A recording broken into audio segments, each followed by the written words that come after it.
Oh, ano pa gusto mo? Pwede ba ano? Ang gusto ko, ikaw. Ay nako, gusto mo? Dad, Wow! malapit na yung Valentine's. Oh, ano gagawin natin? Hindi mo ko ipamasyal. Ay, wow! Alam mo, yung Valentine's na lang yan, sa mga taong sweet lang yan. Nani? Sa mga taong nagmamahalan. Ha? Oh, gaya yan. Grabe ka naman. Bakit? Ayaw mo akong ipala.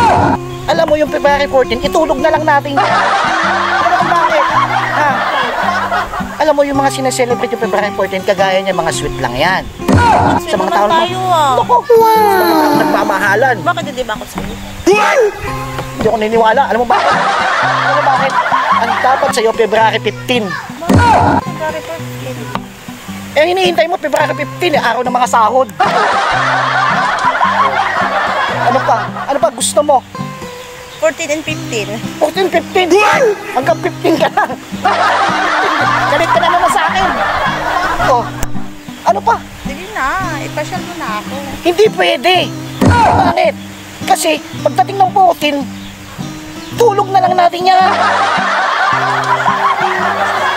Bakit pa ako magsisisi? Eh, pagdating ng 15, masaya ka na naman. May sahod na naman. Nasaya na naman lahat.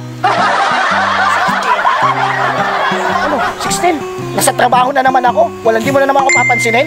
February 14, magsaselebrate ka? Bakit? Hindi mo ako pinagbigyan eh. Pagbibigyan eh, pagdating nga na 15, sa'yo na naman lahat. Sa'yo na naman. Galit ka na naman. Sige na nga, kung ayaw mo, hindi kita mapipilit dyan. Oh, ano pa gusto mo?